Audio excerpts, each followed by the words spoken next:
You, John Fitzgerald Kennedy, do solemnly swear. I, John Fitzgerald Kennedy, do solemnly swear. That you will faithfully execute the office of President of the United States. That I will faithfully execute the office of President of the United States. And will, to the best of your ability. And will, to the best of my ability. Preserve, protect, and defend the Constitution of the United States. Preserve, protect, and defend the Constitution of the United States. So help you God. So help me God.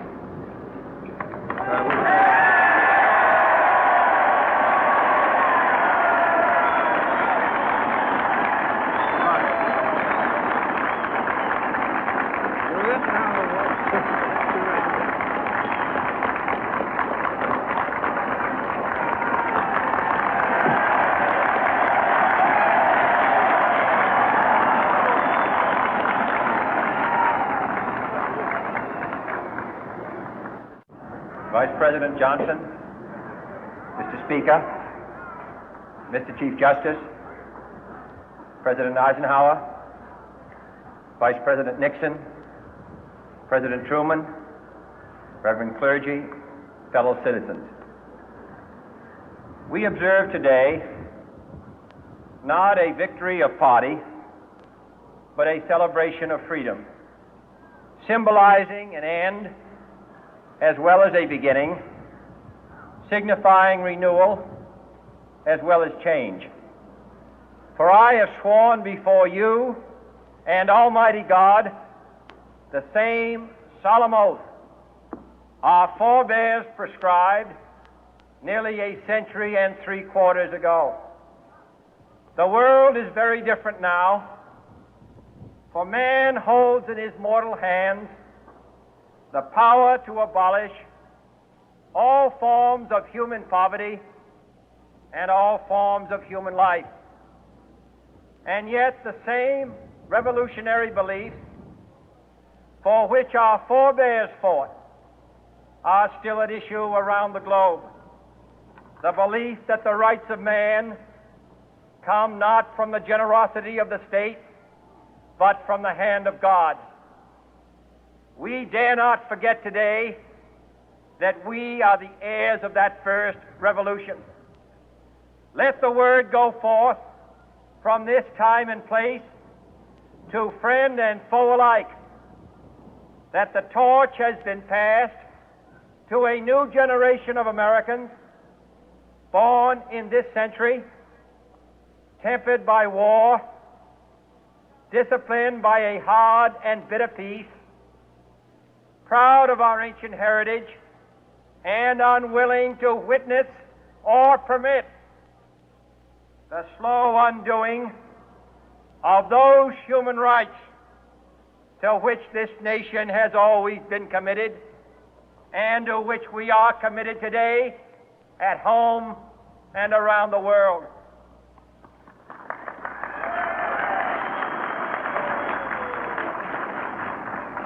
Let every nation know, whether it wishes us well or ill, that we shall pay any price, bear any burden, meet any hardship, support any friend, oppose any foe to assure the survival and the success of liberty.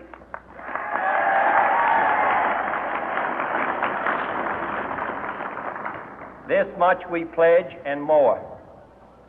To those old allies whose cultural and spiritual origins we share, we pledge the loyalty of faithful friends. United, there is little we cannot do in a host of cooperative ventures. Divided, there is little we can do, for we dare not meet a powerful challenge at odds and split asunder. To those new states whom we welcome to the ranks of the free, we pledge our word that one form of colonial control shall not have passed away, merely to be replaced by a far more iron tyranny. We shall not always expect to find them supporting our view, but we shall always hope to find them strongly supporting their own freedom, and to remember that in the past, those who foolishly sought power by riding the back of the tiger ended up inside.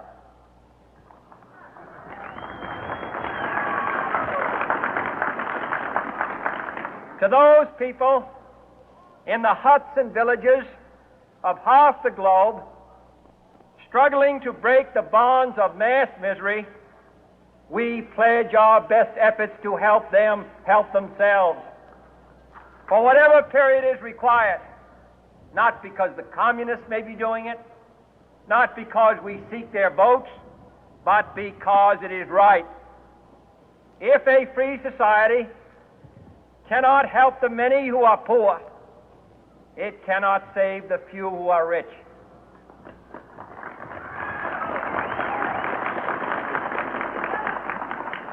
To our sister republics south of our border, we offer a special pledge to convert our good words into good deeds, in a new alliance for progress, to assist free men and free governments in casting off the chains of poverty. But this peaceful revolution of hope cannot become the prey of hostile powers. Let all our neighbors know that we shall join with them to oppose aggression or subversion anywhere in the Americas. And let every other power know that this hemisphere intends to remain the master of its own house.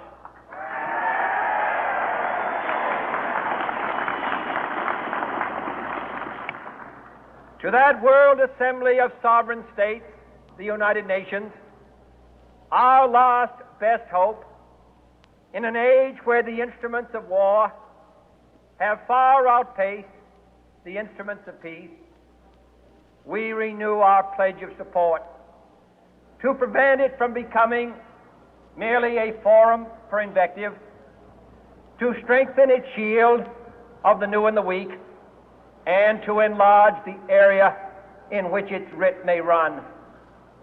Finally, to those nations who would make themselves our adversary, we offer not a pledge, but a request that both sides begin anew the quest for peace. Before the dark powers of destruction, unleashed by science, engulf all humanity in planned or accidental self-destruction, we dare not tempt them with weakness, for only when our arms are sufficient beyond doubt can we be certain beyond doubt that they will never be employed.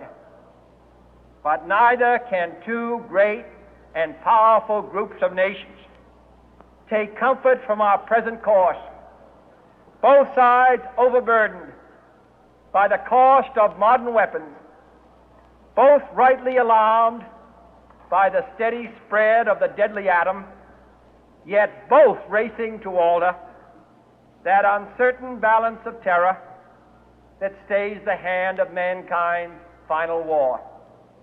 So let us begin anew, remembering on both sides that civility is not a sign of weakness, and sincerity is always subject to proof. Let us never negotiate out of fear, but let us never fear to negotiate.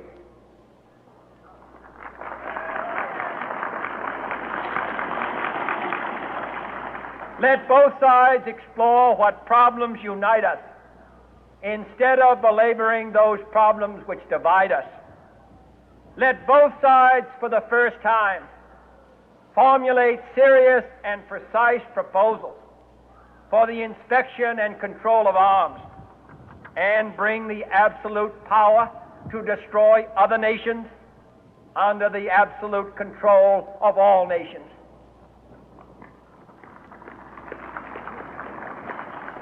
Let both sides seek to invoke the wonders of science instead of its terrors.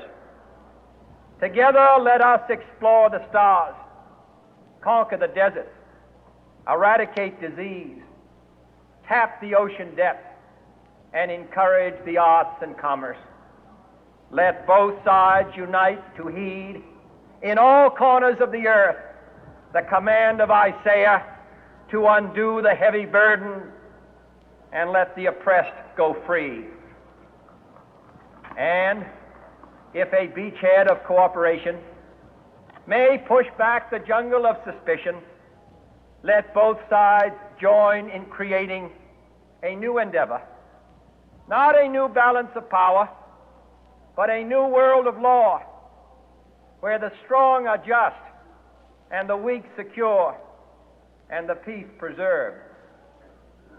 All this will not be finished in the first 100 days, nor will it be finished in the first 1,000 days, nor in the life of this administration, nor even perhaps in our lifetime on this planet.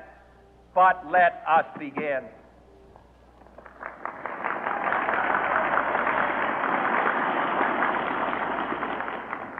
In your hands, my fellow citizens, more than mine, will rest the final success or failure of our course. Since this country was founded, each generation of Americans has been summoned to give testimony to its national loyalty. The graves of young Americans who answered the call to service surround the globe. Now the trumpet summons us again, not as a call to bear arms, though arms we need, not as a call to battle, though in battle we are, but a call to bear the burden of a long twilight struggle, year in and year out, rejoicing in hope, patient in tribulation, a struggle against the common enemies of man, tyranny, poverty, disease, and war itself. Can we forge against these enemies a grand and global alliance, north and south, east and west, that can assure a more fruitful life for all mankind? Will you join in that historic effort?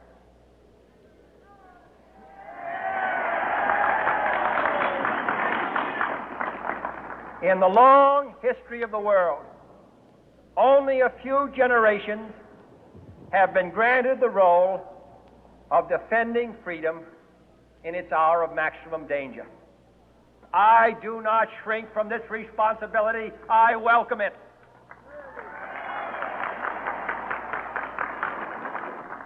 I do not believe that any of us would exchange places with any other people or any other generation. The energy, the faith, the devotion which we bring to this endeavor will light our country and all who serve it.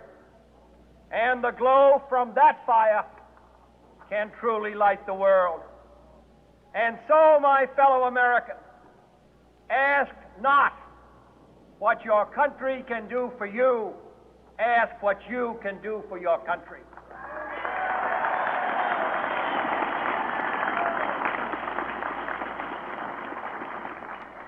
My fellow citizens of the world, ask not what America will do for you, but what together we can do for the freedom of man.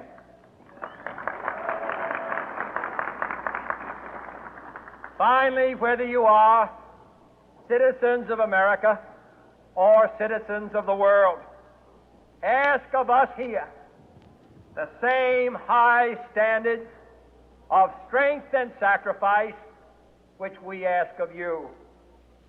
With a good conscience, our only sure reward, with history the final judge of our deeds, let us go forth to lead the land we love, asking His blessing and His help, but knowing that here on earth, God's work must truly be our own.